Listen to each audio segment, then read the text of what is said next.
everybody, and welcome back to 2019's final episode of Detonation 2019.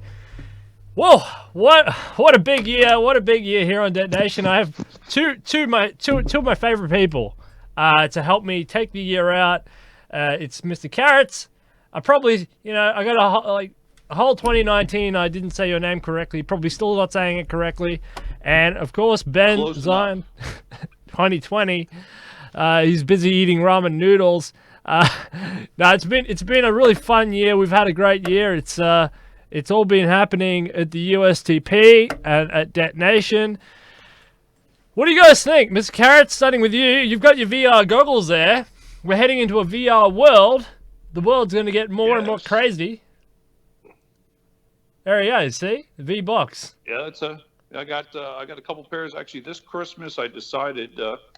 Actually, Ben got me interested in since he's working on breaking those records.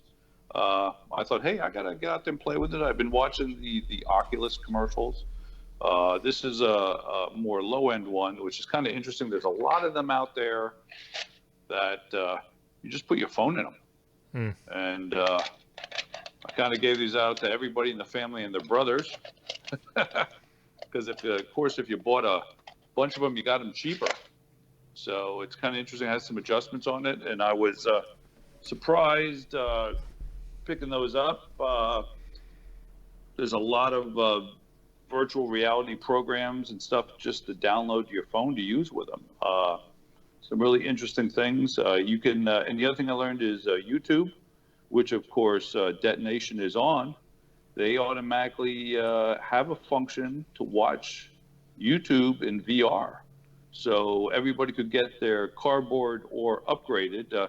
They do still call this the Google Cardboard version, although it's greatly updated. It has lenses, it has some focusing ability and stuff in it. But they still call it that. But you could be sitting there watching Steel Archer in virtual reality, and we could be watching these interviews in virtual reality because YouTube has an automatic setting you could do to use them, which is kind of interesting. So. Anything that's on YouTube, I think next to anything you can be watching from your headset. Very cool. That's kind of interesting. Yeah, I don't know how much. I'd like to be. I'd like to. Much ahead of the curve there. They were pretty much ahead of the curve with starting to make that content more compatible and making more of it. It's still not as widely used, considering that some of those features have been around for 5 years now. So there's a lot more out there than you realize, and I think it's kind of interesting. Speaking of other things, I know I'm kind of taking the lead here. Sorry, that's letting Mr. Zion eat his noodles digest. But I was surprised there were some interesting programs. I found one too. Some really good what do you call it? Roller coaster ones. And Christmas Eve, we were at my daughter and son-in-law's house, and my son-in-law and my son were playing with this roller coaster one that you downloaded for the phone. And actually, I was watching that for a while, and actually, it did make me feel motion sick, to tell you the truth. It was that good that even though you knew it was on those headsets, which are even low-end headsets, it was still enough to make you feel motion sick and get a little nauseous. Which I think is good because it's fooling the body and the mind. I downloaded one that I found, which is kind of interesting, which is funny. It's Roller Coaster and Dinosaurs. So Mr. you ride a roller coaster and then you see dinosaurs around it. Yes, what were you saying, Steel? Sorry. Well, I was just reflecting on the year that we've had, and we've had quite a dynamic year. You and I, quite a intense year on Detonation. I mean, we did the USTP campaign, and that was a lot of fun. I don't know how much fun that was for you, but it was good fun for me. We've done the Our Cosmos. That was with Craig. I remember that was fantastic. That was a space one. Done Explore Mars. We've done the Princeton University update. We did Magic and Transhumanism with the Magician. And we've done a few others, a Transhumanist Project and a few others, different ones. We've had quite a candidate profile, of course. How was your experience with... How was your experience? You and I did a few shows together, too. Yeah, well, we'll get into that in a second. But how was your experience with detonation, Mr. Kerecz? Oh, it was great. Sorry to go on my tangent there about the VR stuff, but no, that's great. Very much enjoy speaking to you about anything, and looking forward to many new and additional shows coming up in the new year. I think we can expand on some of the shows we've done and come up with some new ideas.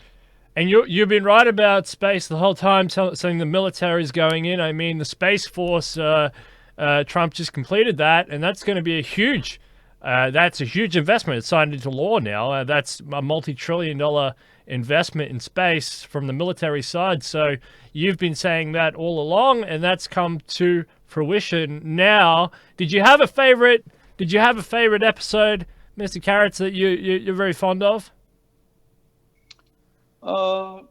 I think I did enjoy the one where we talked a lot more about space, which was probably the one with David Craig.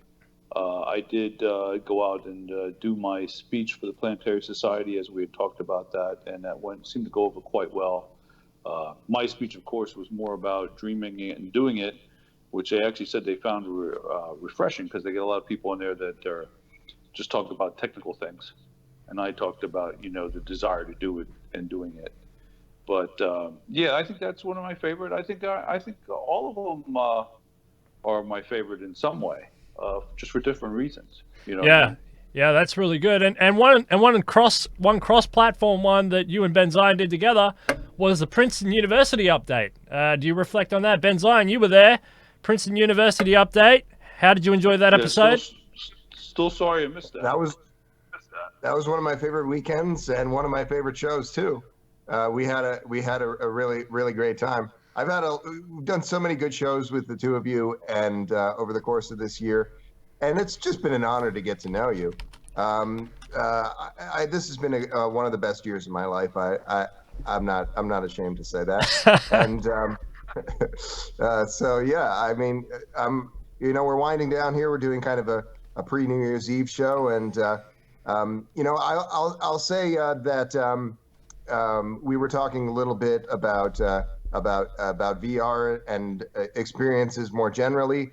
There was an app that was rolled out, I think, in 2019. That's got something that could be of interest to folks who are following John Kerecz, and that is a particular Google app called Google Expeditions that has 360 experiences to far-flung parts of the world, including Mount Everest.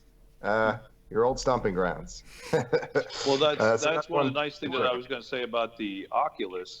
I downloaded one of the programs I did buy for that was one about adventures and stuff, and you go to under the water, even to safaris, to the mountains, to space, and it's the virtual. We were talking about the low end one, but the high end one, the Oculus, it is almost like actually being there. It's kind of freaky, although you do notice some things that aren't quite right. There's one about being on the beach and the ocean isn't quite right, but it's still, think of how far we've come from those old games, especially since I'm the oldest one on here, old games that look like little pixel things, we've come so far from that, Yeah, but, Pong or Ping or Pong or whatever it was called. Yeah. It's evolved pretty quickly from Pong, and it's going the way of becoming godly. And I think this is why every episode that I've ever had with Dr. Jeremy Turner is just it just becomes more and more prophetic and more spiritually questionable. It's crazy. Yeah, the technological curve in the VR space. Is and I actually had a look at Facebook's algorithm changes, and I think maybe I have another clue onto why my Facebook might have been taken down, and they might think that I'm an AI generated person. I was reading in their newsletter thing, they've deleted a bunch of Facebook profiles they think are AI generated, so I'm not sure if I was caught up in that. Maybe. I don't know. I tell you what, though, this experience of having no connection with Facebook and no way to contact their customer support or anything really puts a dent in Libra. Hopefully Libra fails on the back of this, because currency is trust. And no way I would trust Facebook as a money and currency provider after this experience, because if you have no recourse, imagine if you had your money with them and they just decided to say, oh, sorry, no more money.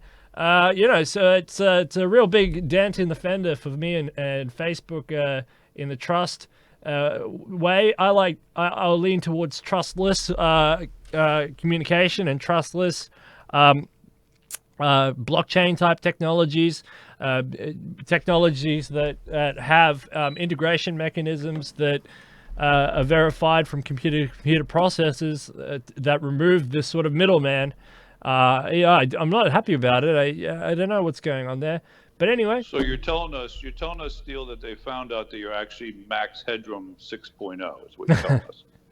I thought we designed you good enough that they wouldn't be able to tell that, Steele.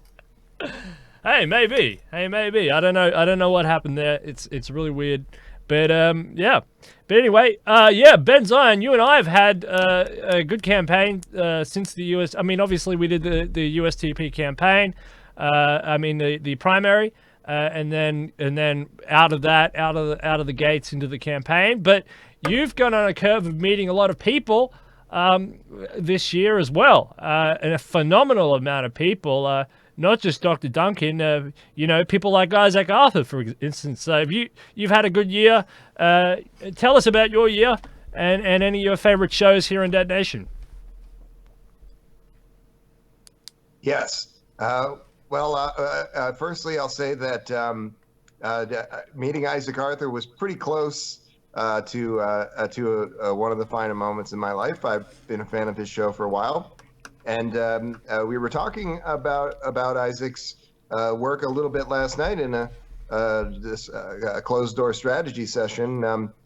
So we hope to be working with him in new and interesting ways in the future as well. He's an important thought leader, and I truly do believe that in this area. It's almost too many folks to list. People whose it work, really is. people whose work I've been reading for years, and now I can call them on the telephone. I mean, this is why I did say that this has kind of been the best year of my life. I was a lonely man at this time last year in Steele. But in all seriousness, in reflecting on this past year and past decade, I think we should take a moment and talk about all of the technologies that have come to market in a big way in this last decade in anticipation of what we might see in the next decade. Because I do believe that first and foremost in this area is the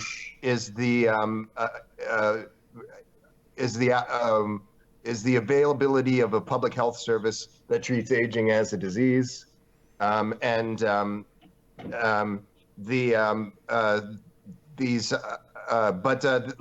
of these other technologies. Sorry, I got distracted there for a second. Technologies that really didn't necessarily seem like they could become a reality. Smartwatches that didn't necessarily in 2009 seem like something that everybody would have on their wrist.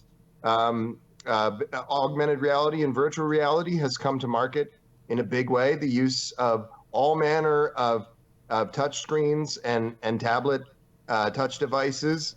That's a really big one. I mean, we had some of those in the 2000s, but their pervasiveness, the ways that I honestly didn't expect to see delivery robots being used. I didn't necessarily. I would have been inclined to think that self-driving car technology would have come even a little sooner. There was already self-driving car prototypes well into the 2000 aughts. But what do you guys think? What are the things we'll be talking about in 2029? Emerging technologies that we didn't see coming.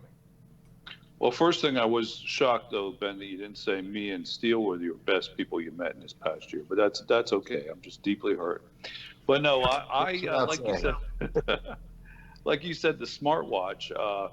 To me, that's amazing because when I was a kid, you read Dick Tracy in your Sunday paper, and Dick Tracy always had his watch and he could do things and talk to people and stuff.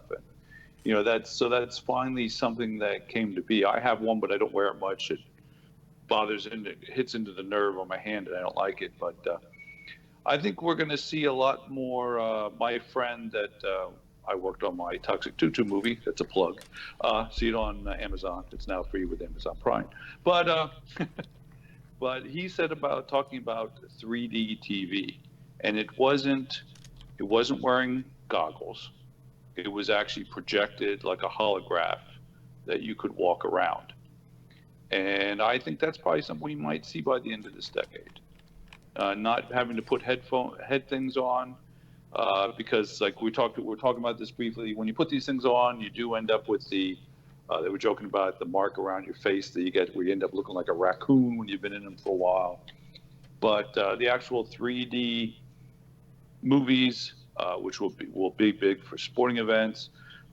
Some of the technology we have today, the droids, the drones flying around, that enables them to take the video from all different angles and stuff to be able to compile it into a computer so that we can build the 3D images for the new TV and the new shows and stuff. So that some of the new technologies that we've gained in this last decade, and they've been perfecting and using, because they use those for sports, will enable us to go further. And I think that's probably one of the things we're going to see. I hate to say it, but I think a lot of times entertainment drives some things. Our watches, our phones, it's a form of communicating. Sports is still big. It always will be. I think it gets out man's frustrations because we're not hunting anymore or being gladiators. But I think that's going to probably be the next big thing in the next 10 years. As far as I think we're going to progress further with space travel, of course. But I think our home entertainment is going to take a different route. I don't think people, although these VR machines that I have here that you put on your head are interesting, I think we're going to enjoy if we can have a table in the middle of our living room and we can all watch TV around it and walk around and watch sports, slow things down, speed things up. I mean, that would be, imagine you and your buddies with all the beer and the treats on a Sunday afternoon watching the game. I think that's going to be a big thing. Yeah, I think one of the under-talked about technologies on this show has been drones. I think we have not talked about drones enough. I think drones have proliferated very fast, and I think that's the problem with drones. I think the show started a little bit after the hype of drones, and they proliferated so fast that people can't really remember a time when drones didn't exist. They're just sort of everywhere now, and I'm very much looking forward to this notion of I saw a couple of months ago an article about organs being moved from one side to another of the planet, of the Earth. So organs being transported, general goods and services being transported via drone. I'm looking forward to seeing drone technology, superhighway drones, superhighways in the sky. I know America is already full steam ahead with the creation of specific airspaces to allow this to happen. So that we'll, drone technology is something we've neglected on this show. I think it's a combination of factors why it's been neglected, but I think its impact nonetheless will be astronomical, and and it will reshape how people think about the world yet again. Although it missed the boat a little bit. If you look at technological progress, I mean, the inauguration of the United States president is always a good place to start. I mean, you look at the crowd, you look at what they're wearing, what technology they're holding in their hands, how it's being presented, and go back to Barack Obama if you don't believe me, and you won't see a smartphone in people's hands. You'll see a digital camera. I mean, when was the last time you saw a digital camera? You don't see it anymore. It all got wrapped into a mobile phone, right? It's part of your phone, yeah. Exactly. Sasha or Malia, the daughters, yeah, they're standing there taking photos of the dad with a digital camera. You go back before that, it's George Bush, and they got the roll tape. They don't have, so go and look at any presidential inauguration, and you can watch how quickly it's speeding up. And you go back to the 80s, and nobody's got a camera, nobody's got a home camera. It's all being done via either very professional or, very, very expensive home cameras. But you go and look at the presidential inaugurations. It's incredible. And this process of quickening pace of technology is certainly rushing in an advance. Ben Zion, something we didn't talk about very much, drone technology. Are you fascinated by drone technology? Are you optimistic about drone technology and the sort of superhighway complex and the capacities that drone technology will bring? I'll come back to that in a moment, in a sort of roundabout way here. There's a piece in CNET that mentions our friend Zoltan Istvan and his campaign as a Republican challenger, and it describes the timeline in which we will have flying cars.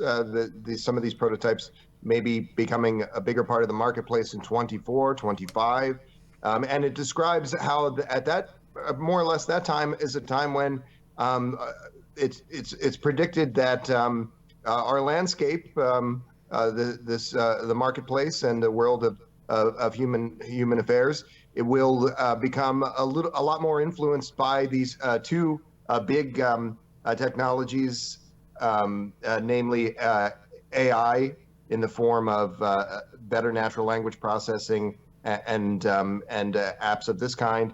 And new interfaces, so to such a degree that we'll maybe not be even using this kind of travel so much. This will start to view ourselves as something more of a cyborg, experiencing things in 360 VR rather than having to really be traveling quite so much.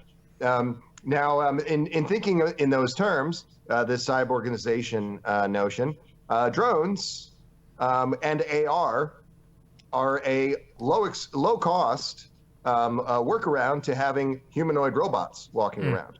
If I have an AR device and I have a QR code on a drone, drone, when I look at that drone, it might be converted into Pamela Anderson or whoever you like. So this is something where humanoid robots are probably not going to be unusually inexpensive by the end of the decade that we're describing, by 2030. But these other technologies that would allow for drones can do a lot of physical work in much the same way that humanoid robots can. There's something that's colloquially referred to as a tugboat drone that's able to carry a great many times its own weight and do certain kinds of work product that we would associate with more with heavy machinery. So this is there's a lot of applications for drones that will fill in some of the holes that we might assume would be filled in by these Boston Dynamics robots that we've seen. But that is also making a big assumption that every ordinary consumer is going to have many millions of dollars to spend on electrical engineering marvels, which it's more, all things being equal, the cheapest way for something to come to the market is usually what will happen. And it seems that the cheapest way for a lot of these things is some combination of drone and AR technology, or certainly virtualization to a very high degree. Well, things will come down in price as they're used and increase.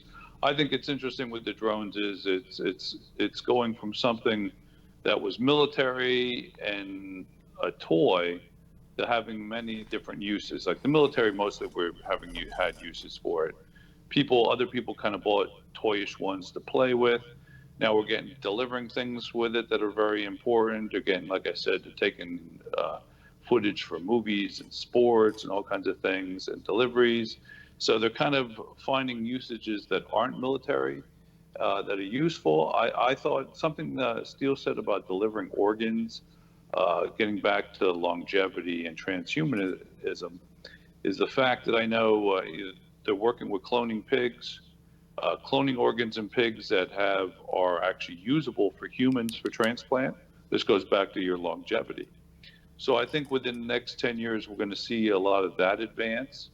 I know some of the way they're working on that is seeing if they can add monkey DNA to pigs and human DNA to pigs, although there's a little bit of restriction with the human DNA right now because people are concerned with that. But a workaround that is, what I heard was actually to develop pigs that were not, what do you want to call that? The body does not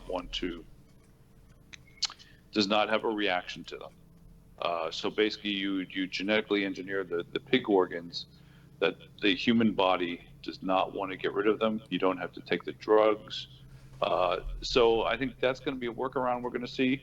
The pig's organs genetically engineered that our human bodies do not try and get rid of them. You don't have to take all the drugs and stuff. So I think that's a workaround people are going to have where you're not feeling you're experimenting with human flesh. They're experimenting with pig flesh instead. But I mean, it's going to open up a lot more transplants and longer longevity for people too. So that is something that is going to add to longevity. The research they're doing on that. In some ways, it's a little easier to predict how the state of consumer electronics might be different in 9-10 years, because a lot of those prototypes already exist, and the sort of things that could happen with CRISPR technology or medical technology. Some of the things could happen more quickly. They could go through different channels in finding their way to the marketplace. So it's and certainly I do hope and feel hopeful that most overwhelmingly these will be positive things. But I think that we will see some things in the life sciences in the course of that decade that, in retrospect, people might blame transhumanists. People might have some pretty negative reactions to some of these things. Some of those things might not even be wholly dangerous, just things that have angered people. And kind of pitching one of those very shows to steal this afternoon. I won't spoil the honeymoon. Yeah. The other thing that we've learned a lot about is the kind of Dr. Bill Andrews idea of telomerase and telomeres, that shortening them is possible. So reversing aging is something that may or may not be possible in the next decade or two. This is a stunning development. This is not fantasy. This is some sort of real science and real ideas that are being fleshed out and are happening in labs around the world. There's kind of an arms race in it because there's a lot of advantage to that. Because people are worried about both sides of that coin, but this is a real thing. Mr. Kerecz, what do you say to this notion of speaking on longevity, but also the potential of age reversal? Oh, I'd be all for that myself personally. Well, the reason I mention, like I said, the organs is because I'm a person that has fake parts in them, and I would rather have real parts than fake parts. It would be nice if I could everything could grow back the way it was, or you'd never have to worry about a fake part. If there's a way they could not only rejuvenate you to age backwards, what was that movie that Brad Pitt was in, where he's born old and gets younger? Benjamin Button. Yeah, there we go. It'd be nice if you could have some of that effect, but I would also like to have the effect where things that are injured could be rejuvenated and healed.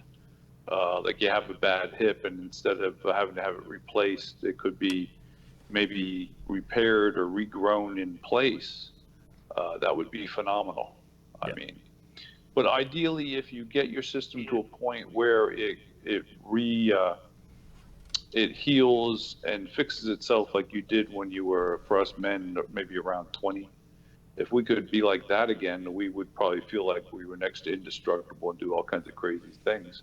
But then again, we heal ourselves and could still do all kinds of crazy things. So yes, that would be great if they could take us back to a point like that where we'd have all the levels and the healing rates and everything that we had when we were younger. That would be great. I know that space flight has an effect on people's genes, like you're talking about the length, and they looked at, I forget the guy that's running in your state there, the gentleman that was in space for a year. Him and his twin brother, after he came down, his genetics was affected, and the lengths, some of the lengths were longer, some of them were shorter. So spending a long period of time in space, they know right now it does have an effect on that. There you go. So I don't know if maybe even there's some effect that space would have if they use it right. That could affect your code and your genes. So that's a possibility too, since it did affect his. But maybe there's a way you could plan it and use that effect to your advantage. Yeah, absolutely. Benzai on the reversal of biological aging is something that seems to be coming into fruition this decade, at least the foundations of it. And I remember Charlie Cam was very excited about this, talking about SENS Foundation, Aubrey de Grey, Dr. Bill Andrews, and a plethora of other people. Liz Parrish, you've met these people, you know these people, Bill Falloon, and the list goes on. What about you? You thinking next decade is looking like it could be, we could be setting up for something very special next decade, if not the following?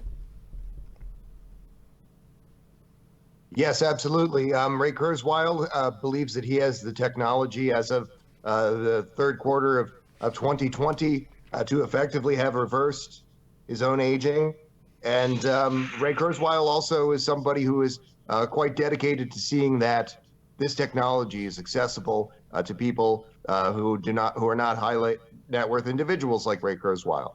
And so that's something that we need to see more of. And even that difference between seeing something like a universal longevity escape velocity in 2027 versus 2037, that could be the difference of tens or hundreds of millions of deaths, depending. So we want to encourage people to embrace this and be speaking in these terms. And I think there's a few ways of looking at this technology, some of which we discussed just in the very last episode. We talked about better diagnostics in the context of AR, but in others as well. Basically, radiology that is far better than the radiology standards of the previous decades, and other diagnostic tools well beyond that. There's a few other technologies that would be of great interest. Of course,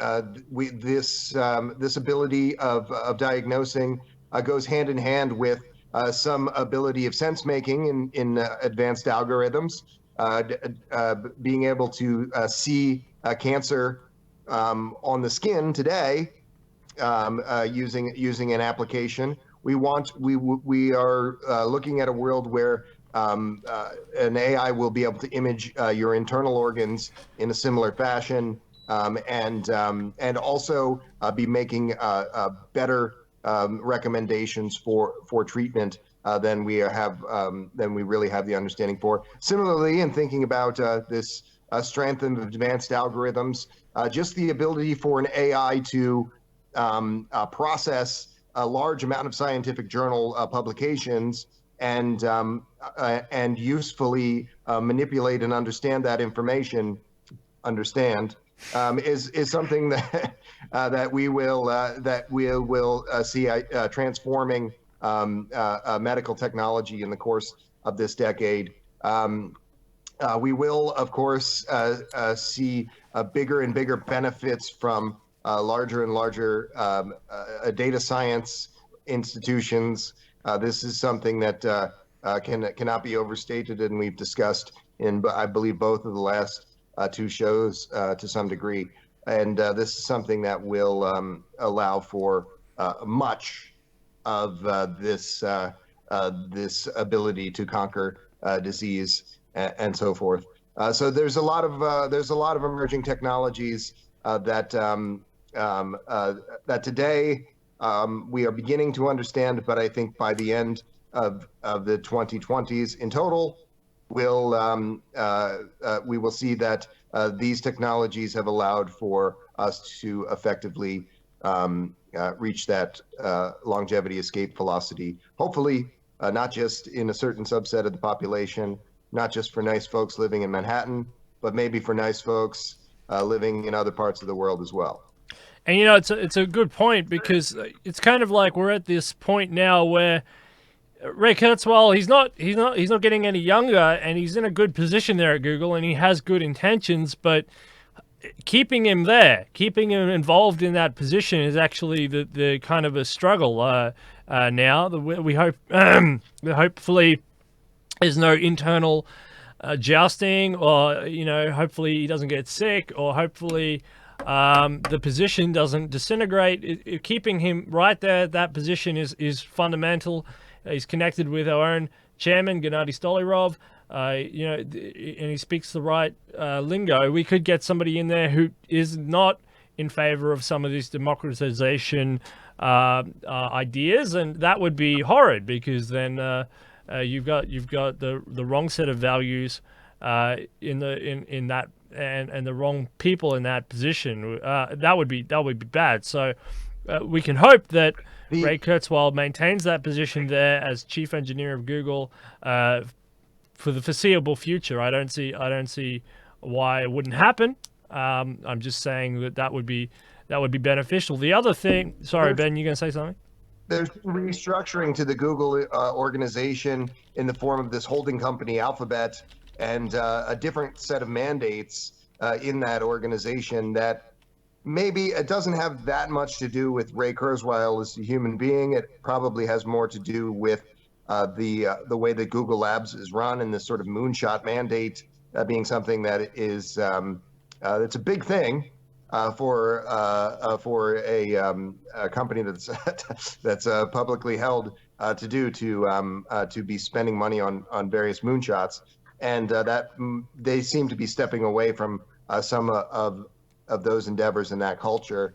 And I don't necessarily think that changes there would be a reflection on Ray Kurzweil so much as a reflection on this corporate practice.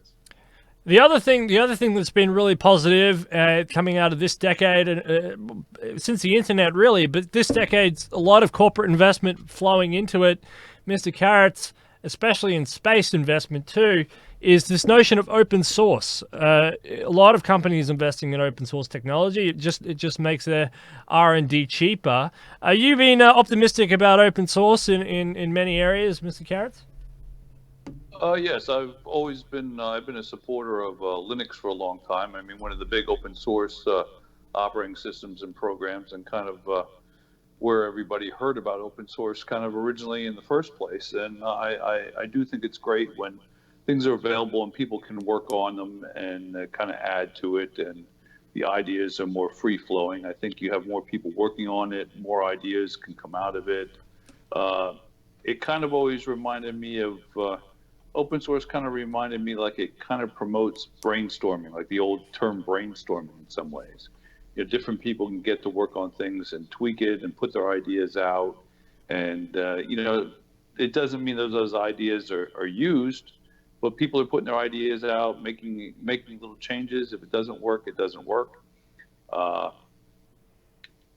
I do think that is a great way to work on things, because you don't know where a change is going to come from, and you don't know where a new idea is going to come from. And I think it opens it up to a lot more fresh thinking than it used to. And one thing I wanted to say about technology that we were talking about before is, as technology changes, especially today, I think there's very much an integration and an interaction between different technologies. And even as we were talking about the drones and how they're going to be used for this and that, there was a time when people didn't think of drones of usage like that for drones. A lot of people thought about just military using, or people using them as toys. And And even with the space program, there's things that are going to come out of it that you don't know. Some of the things that come out of the space program might have medical effects, and some things that we work on even for entertainment might have medical effects. Like talking about looking at cancers in the cells and stuff. Some of the technology they use maybe to create layers of 3D television, they might be able to use to make layers of your skin that medical programs and AIs or actual doctors can actually look at. So tying that back in with the open sources, you don't know where thoughts and interesting ideas that are going to be useful and actually going to be breakthroughs and of real benefit are going to come from. And I think making things open source opens it up to a lot more input from different places, and you don't know where it's going to come from. Yeah, true. Ben Zion, are you optimistic about open source? Yes, I am quite a bit. And I think there's an interesting prediction that has been made, not solely by myself, that for this decade that relates to this sort of decentralizing impulse, and also relates very directly to public health, which is that even if there is not a dramatic shift in this country away from privatized medicine, even if that more or less stays within this current economic framing, we will still probably by the end of this decade see the end of health insurance, and this would tend to reflect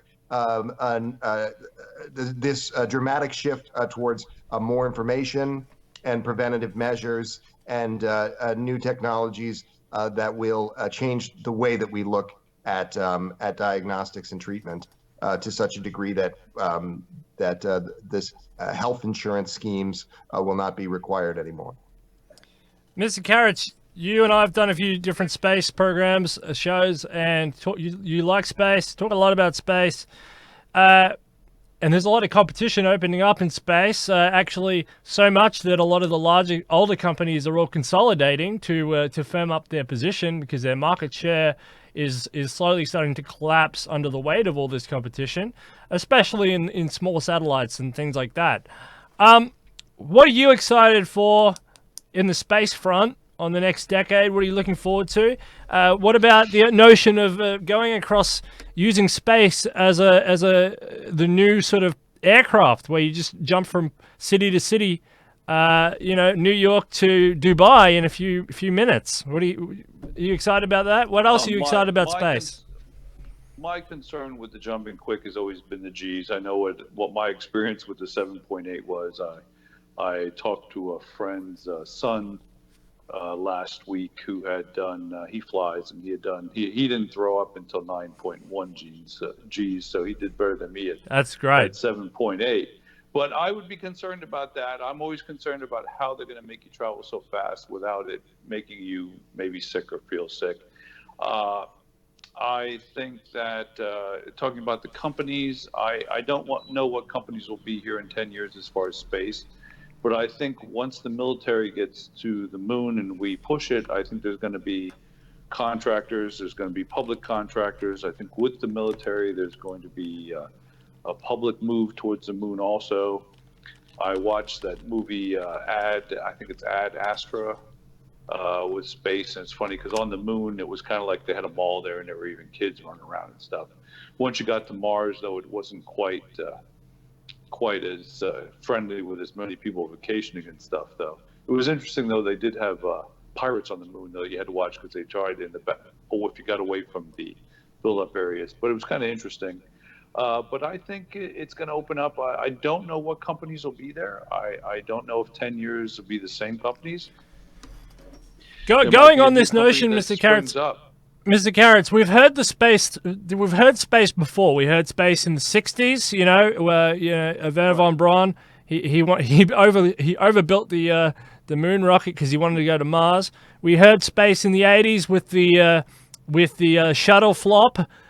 We heard space again with George Bush and his big mega project that never went anywhere. Obama was talking about space, and it sort of started to happen a little bit. Now it's going to happen. and Trump now, and Elon Musk and private investment. There's kind of like in AI, we have these AI winters. Kind of in space, we've had these winters, right? These periods of non-compliance where it's kind of stagnated a little bit. The shuttle program was the biggest stagnation, or George Bush's as well was a huge stagnation. What do you think? Do you think this is actually for real now, that space is being unboxed? I hope it's for real. I hope it's for real, and I think it'll open up business and commerce that they really haven't thought about before. I'm interested in the idea of some sort of a space elevator. I think that would be. I know Ben had worked on that some. I think that idea is better instead of always using a rocket. Get somebody to a certain elevation where it's easier to go from than just to blast off from the ground, and to move equipment and materials. I really do hope that's going to finally happen this time. And of course, I always joke that, with the thing about, I sometimes wonder if we don't have more of a space presence than we actually know about. I really do wonder that. And if now the government's just playing catch up with what is actually going, there might be more going on than we realize. I think once we're definitely showing that we're having a space force we're talking about, I think other countries are going to do it too. And I think it's going to cause a push, and I think it's going to then cause contractors. It's going to open up commerce. It's going to go open up some businesses that we don't have right now. And I think in the long run, the dominoes are falling. There's no really way to come back from. No, there's too much investment, too much going on, too much national security, too much business. It's too much to. It's too much. It's happening this time. That would be my hope. Yes, I'd hope that there's too much and that the dominoes are already starting to fall, and it's going to keep going. Ben Zion 2020. You excited about space? Yes, I think that a timeline for building something like a space elevator or partial space elevator, like the prospectus that I worked on.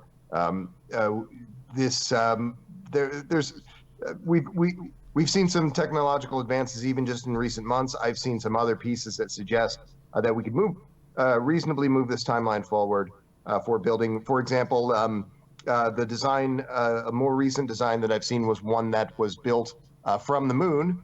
So we would launch the necessary materials, which is maybe not as the sheer volume of materials that you might suppose, to the moon, and then build the elevator down from the moon. This could make the project a good deal more viable, make the project a good deal more cost effective, and so this is one design that would seem to tend to hasten this prospect of a full and constant and thoroughgoing connection between our planet and our nearest neighbor. And but even if we don't see that in the course of the 2020s, we will see the kind of low-cost rocketry and other improvements that will improve that trade in many ways, nevertheless. Yeah, I'm really looking forward to space. I think I agree with Mr. Kerecz there. I think the dominoes are falling. I think there's too much business opportunity, too much national security. Elon Musk said, he wants to die on Mars, and if that's his mission to one day die on Mars, he's got a lot of money. And I think, I think he is a bit obsessed with space, and I feel like his neurotech investments are space derivatives to make space safer for humans. I do think there's an AI component, but I don't think it's as much as the fact that he's trying to prepare our brains for space. And I think that there's the human habitation as a multiplanetary species is where they want to go. And Mr. Kerecz, would you think that that within the next 50 years you'll see a colony on Mars? I would hope so. I know we're shooting for, I think it's 2033, which is the year when the idea is, because I work with Explore Mars organization, the idea is at that year, I think it takes you less to get to Mars because of how close Mars is, and then be there a year and then come back. So there are certain windows that make it closer. I know they're shooting for that, and I think if we are actually on the moon, 2024, I think some people say we don't want to be on the moon, we want to go to Mars, but I think it is a nice progression. We're on the moon. Yeah, I think we should leave from the moon to go to Mars, not from the Earth, the lower gravity. Plus, you have building materials you can probably mine on the moon also and stuff.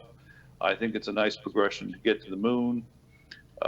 Probably there would be easier ways to get to the moon, some rockets, but also some use of possibly elevators from both directions. I mean, if you have an elevator coming from the moon towards the Earth and one coming from the Earth towards the moon, it makes a lot smaller actually transportation in the middle than you would have just blasting off from the ground.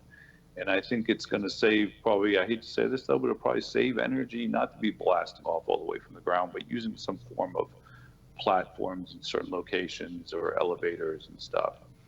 Yeah, I am looking forward and hoping that. I think if we do definitely get to the moon, I think we will get to Mars. I think that'll be our next progression, and I think we will get to the asteroids. I think we're going to have people that want to mine the asteroids. It's going to be like the old gold rush. We're going to have people that are wanting to get out there and make money off of all kinds of metals and other things. There might be things out there that they can mine that we don't even think about yet. I don't know.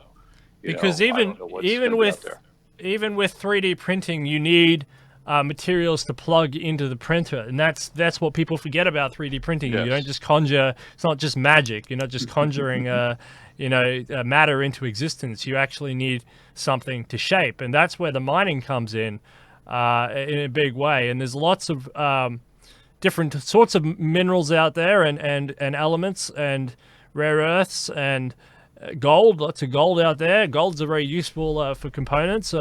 Lots of different things. I'm bullish on space. I hope so. I hope it's going to happen. In the final I was going to say one last thing. Talking about the 3D printers, I think it's funny because somebody said to me, "Oh well, we won't have to have stores, and we won't have to do this. You just download the programs that you need to print the stuff, and you print it." And I'm like, no, we're still going to have stores that sell the goop. I just called it the goop you need for the 3D printers. You still have to have, not only do you have to buy the programs for your 3D printer to print it, but you have to get the goop. You have to get the goop somewhere, and it has to be made out of something. So it isn't like, it makes it more convenient, but you're still having to get something. Maybe and 3D printers don't print air. You know what I mean? Exactly, yeah. Unless it's a new one, maybe it's a mixture. There are design. I was going to say a mixture between a transporter and a printer, But go ahead. I'm sorry. Oh no, there are designs that are already pretty well in use. They're not in widespread use in the United States, but for 3D printing construction using just available materials. So this is something that could be used to create quite large and elegant civil engineering projects on the moon, with just basically the dirt from the moon. one small little dig dug being put up there. This is basically an extension of the technology in the Boring Company, but there's prototypes that are a little bit more focused on not just doing that digging, but repurposing that into some structural element. The Boring Company was making it into bricks to build things from. Right. Yeah. There's other design. Mr. Kerecz, start with you. What's your most disappointing industry or transhumanist idea or technology of this last decade? What was the biggest disappointment for you? Well, I don't know about the decade. I'll just say since the 60s, I'm disappointed that we aren't on Mars, that we don't have hover cars, that we don't have the stuff that we envisioned back then we'd have. I mean, we thought we'd have that by 2000. I mean, look at 2000, The Space Odyssey. Look at the way we thought things might be. And I'm a little disappointed. I think we got a little, like I said before about 3D TV. I think we got a little misdirected. I love my phone. I love my iPad. I'm here using them right now. But I think somehow we got misdirected with instant gratification. And we forgot that man is explorers. And now I think we're starting to think about the fact that we are actual explorers. I think that man will be able to look at things with drones and VR, but I think man is still going to want to go out and do it, not just see it remotely. I think we are, the show me, feel me, touch me kind of people. I don't think we're going to want to do everything remotely. I think a lot of people are still going to want to actually do it. And I think that's what going to space is going to be about. But I'm disappointed we haven't done a lot of things I thought we would do. And space is one of them. I think we dropped the ball, like you said before, many times. And I do hope that the dominoes are falling now. And I think there's going to be lots of health benefits that come from it. Like you said about Elon Musk with his brain chip. I think we're going to find that we have problems with dementia and Alzheimer's right now. And I think technologies we work on for space that keep us from maybe going a little stir crazy or have effects because of liquid flow and stuff in the brain. Things we learn about that, I think, are going to help us with other diseases. I think that the study of even being in space, like I said, about how it affects your genetics, I think that's probably going to help us with understanding how we can affect our genetics also to increase longevity and youth. So I think there's a lot of things that are going to come about it. Us pushing to space, but the fact that we haven't done what we thought we were going to do, I think, is what's most disappointing. I would love to see the rise of xenology in the if we got to Mars and we worked out that there was ancient and or living alien species or something like that, or ancient structures. I think that would be super exciting. The rise of xenology would be absolutely fantastic. I think we have to go further. We probably have to go to other solar systems. I was watching, like I said, that Ad Astra, and he went out to Neptune. He says, "Oh, I haven't discovered any life forms. We're it." And I thought, that doesn't prove we're it. You only went to Neptune. You went to Neptune in our own solar system. We have to go further, and I think man has to branch out. And the more we learn about going places in space, I think the better we'll get, the quicker we'll get. Places we thought that we might have had to freeze ourselves in suspended animation, I don't think we'll end up having to do that. I think we will reach out. I do hope that we find. I do hope that there's other life forms out there. I think the universe is immense.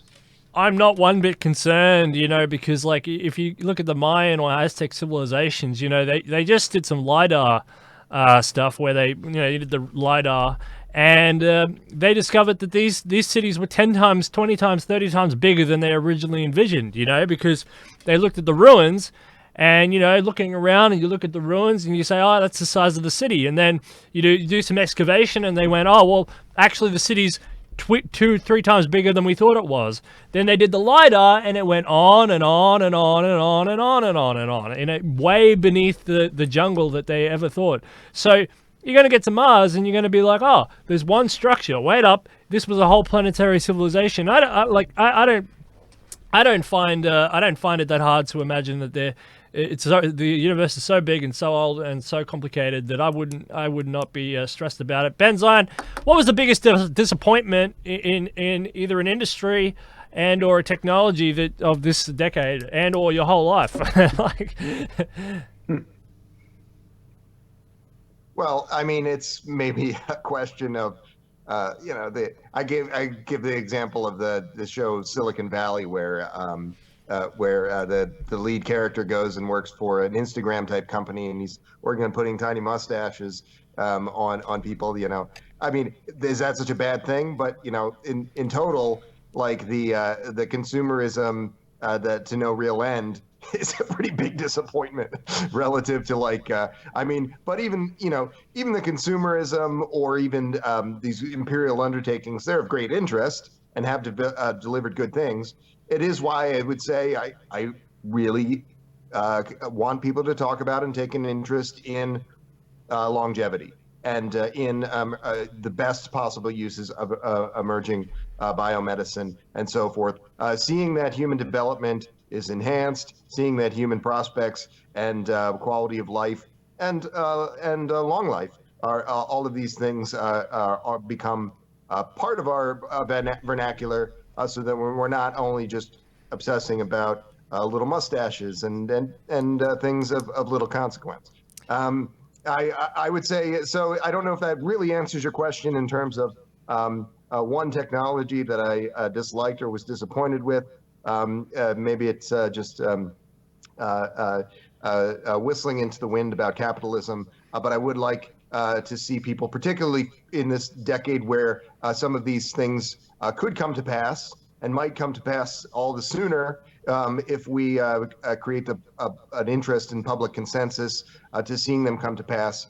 This universal longevity escape velocity, it is very close to my heart, and I hope that you will bring it close to your heart in the coming years. Yeah, well, mine was biotech. Biotech industry definitely was not very good this decade, or for the most of this century, actually. Mainly because of financial shenanigans. It keeps the biotech industry keeps getting massively hyped up. Way too much money gets in there. Then they have disappointing R&D investments, and then it collapses. And then you always hear about these biotech bubbles where and I've just found the biotech industry has been completely underperforming where it should be. The other thing that I've found, especially on this detonation journey, is the patent industry and there's a lot of disruptive technologies that are bubbling beneath the surface, but actually a lot of big players who have a financial incentive to hold it down. And you can look at the fossil fuels or big pharma or a bunch of these, big food, McDonald's or whatever. There's a lot of big industries that are quite entrenched, sort of these generational industries. And they've been holding back a lot of technological progress because they have a sort of a financial system that's entrenched and it makes money and it's destructive. There's this idea of planned obsolescence that's built not only into the products but into the system itself. And I find that every time I take a corner to try and eat my way around the edges of it, you end up facing, a Senate inquiry because some big guy on Wall Street doesn't like you disrupting his business model. And that's one of the reasons I really like CubeSpawn or any of these guys, but CubeSpawn especially because, this is one of these disruptive techs, but there's so many of these disruptive techs that are trying to just reach out and disrupt, but they either get bought up or snapped away or the legal consequences to them emerging. But it's happening. There are definitely there's a revolution afoot in the technological sphere, in the financial sphere, in green technology against the fossil fuel industry, nuclear, in space, the new generation. There's a generational shift happening, and that's not just on an age basis. There's a lot of there's people all over the age spectrum on this, and I'm not. That's not. It's not an ageist thing, but there's people all over the age spectrum, but they're all challenging these entrenched oligarchic corporatocracy. They're challenging the system in a big way, whether they're inventing innovations, intellectual innovations, political innovations like the USTP, or technological innovations that are like open source, for example, that are just disrupting these models massively, and it's impacting big players in a big way. And there's cannibalism going on within, you can see it because like there's cannibalism going on within the super rich, for example. Just a few years ago, the top 80 people in the world, the top 80 families, 80 people, had the wealth of 3-point-something billion people. That's moved down to less than 30. So, like, there's a battle going on within even the super rich can't keep up with the 0.1%. And these are the great disruptors of our age. This is sort of the Gilded Era, where they're holding on to every drop of power.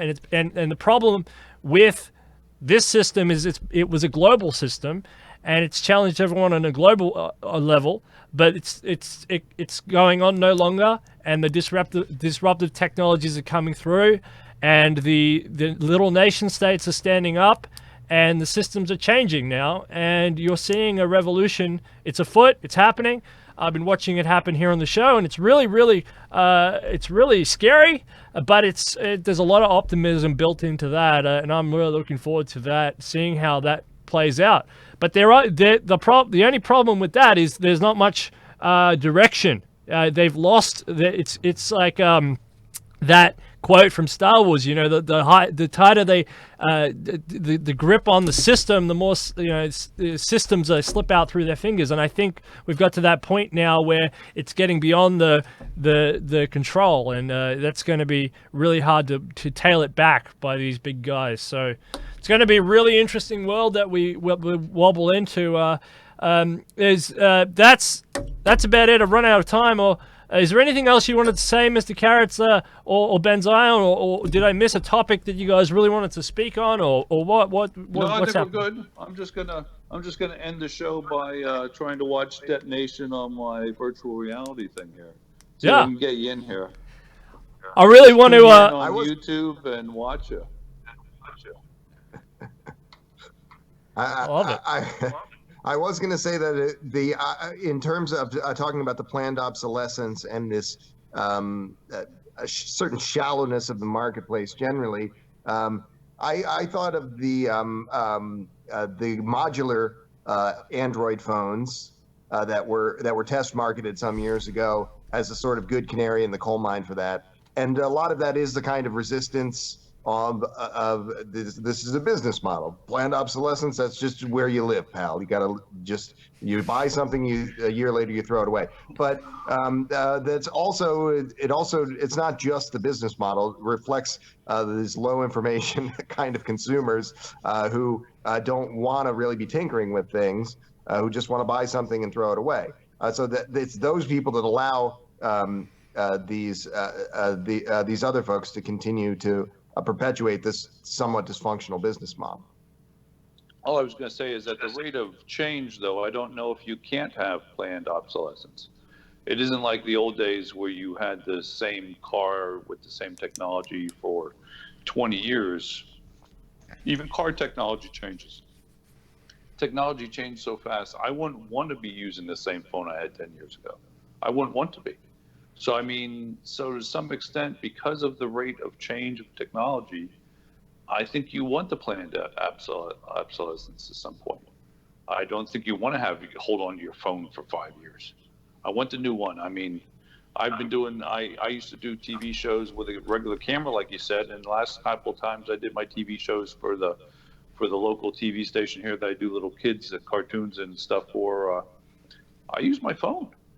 That's deflation. You're talking about deflation, which for technology, if you're talking about deflation, that's what you want. You want everything to be getting better so that you buy things, that are more powerful every year. That's what you want. Central banks quiver at deflation because they have a mandate for an inflationary mechanism, so that you go out and spend money on products in the now, so that you don't hold on and hoard cash to keep the velocity of money high. But in the technology world, that's exactly what you want. You do want a deflationary principle. I would agree with that, but I didn't really mean it in the context of like, well, there is a throwaway economy, and I think that's a different idea to what I was kind of trying to say in that context. But I totally get it, and that throwaway economy.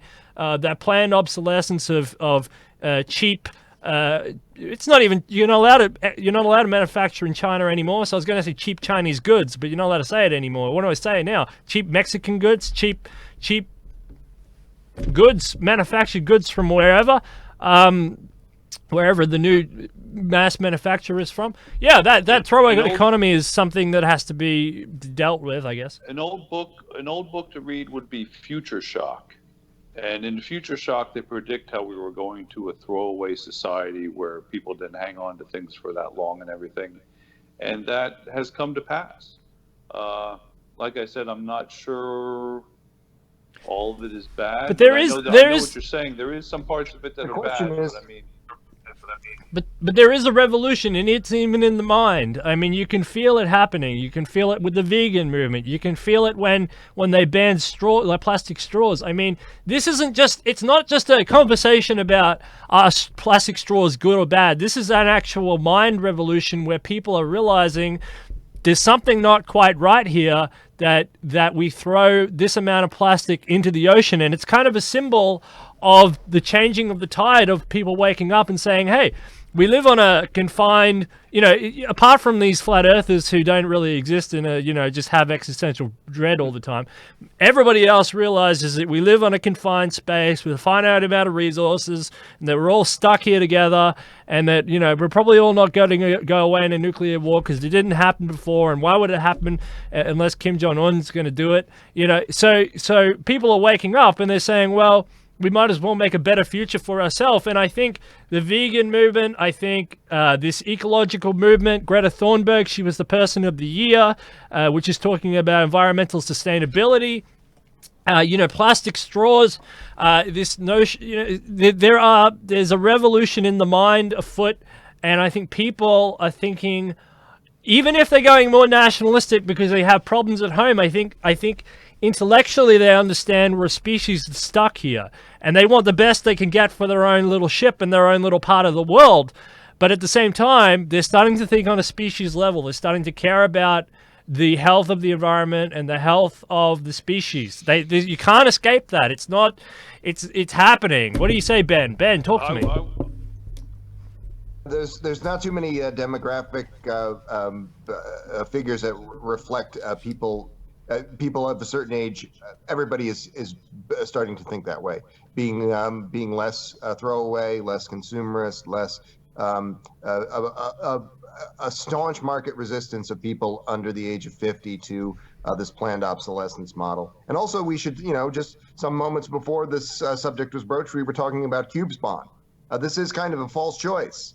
We're not only looking at the model of 1950, where I would buy a big box consumer item X and keep it for 30 years, versus the model of 2000, where I would buy it and keep it for 18 months. We're also looking at using in-home technology to completely turn these models on their head.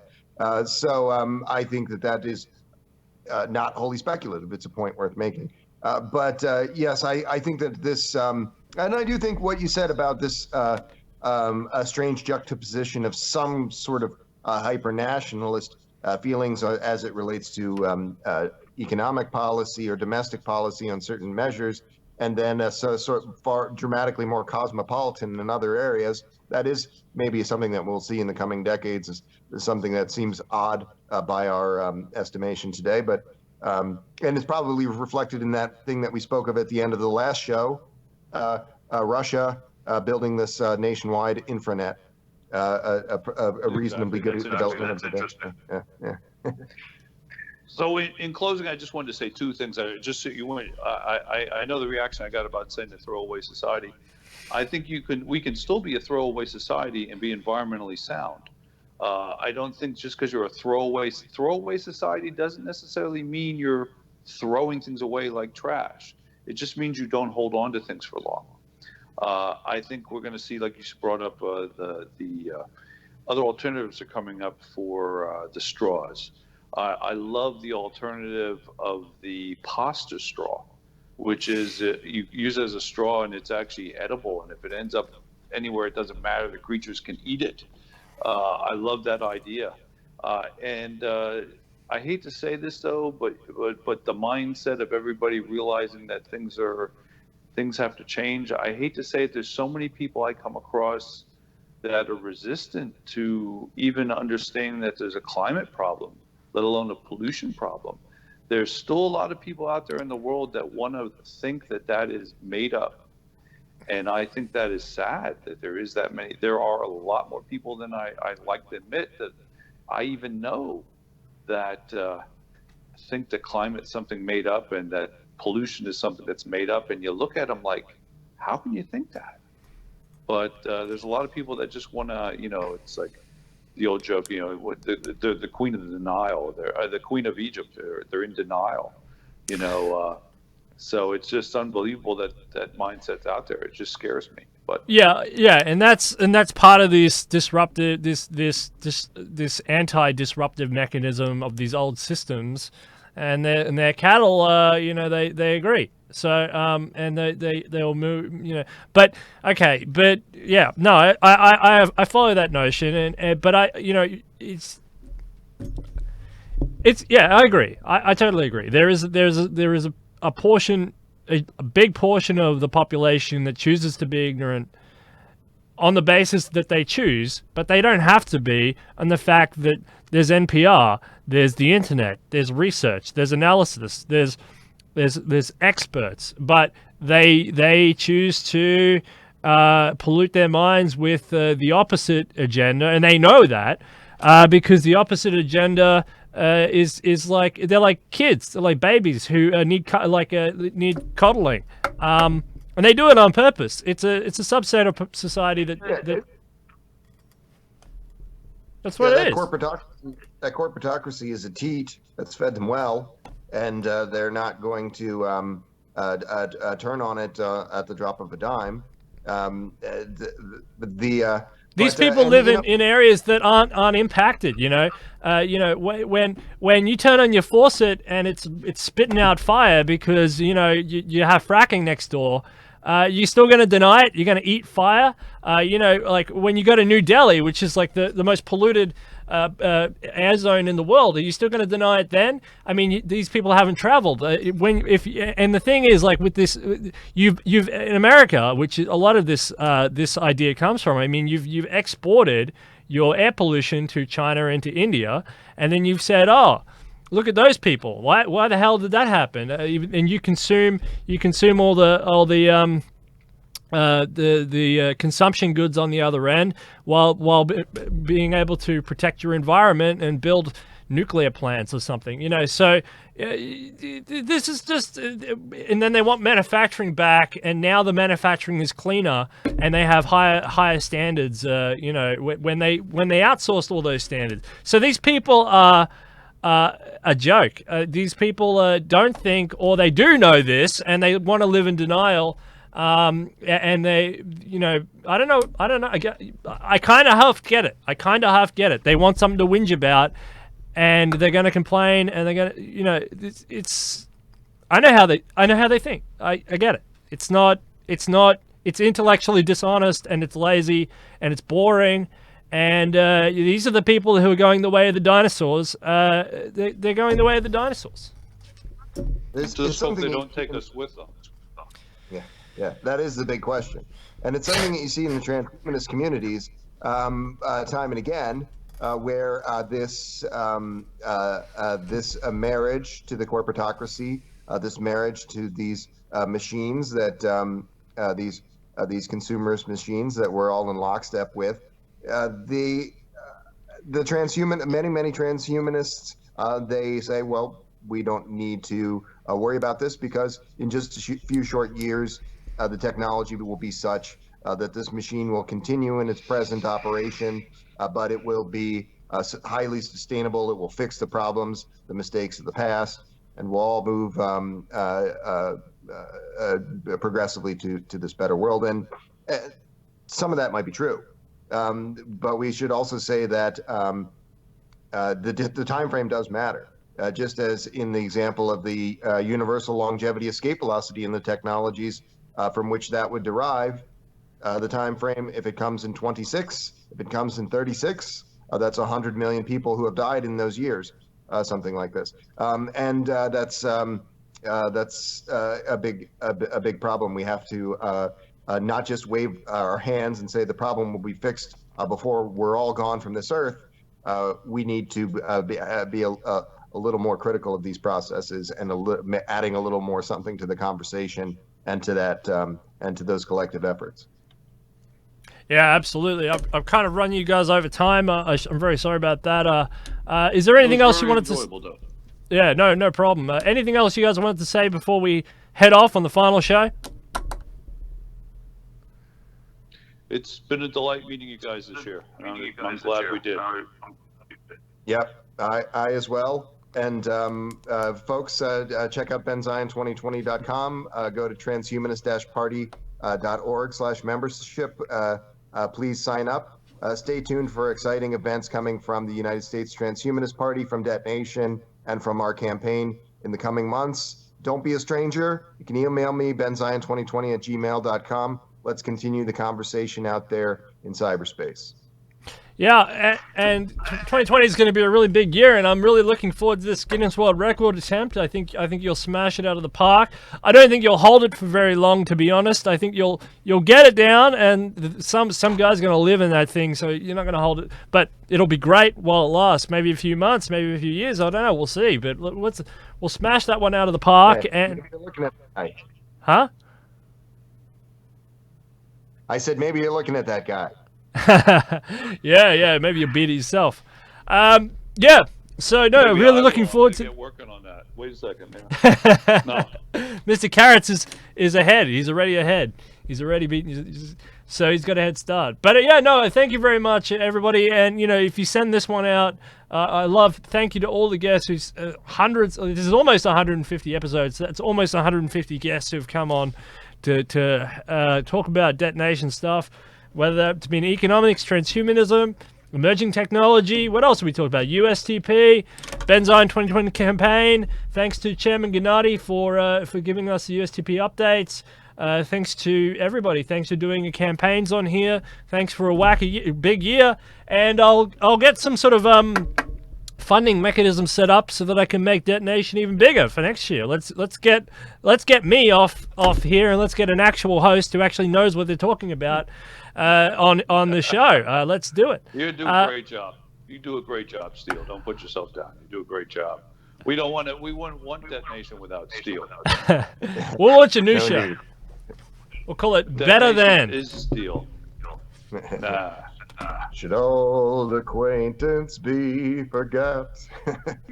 And thank you very much, of course, to Benzyne at the top of the list for putting up with me for like a million shows, being the guest, a very good guest on the show.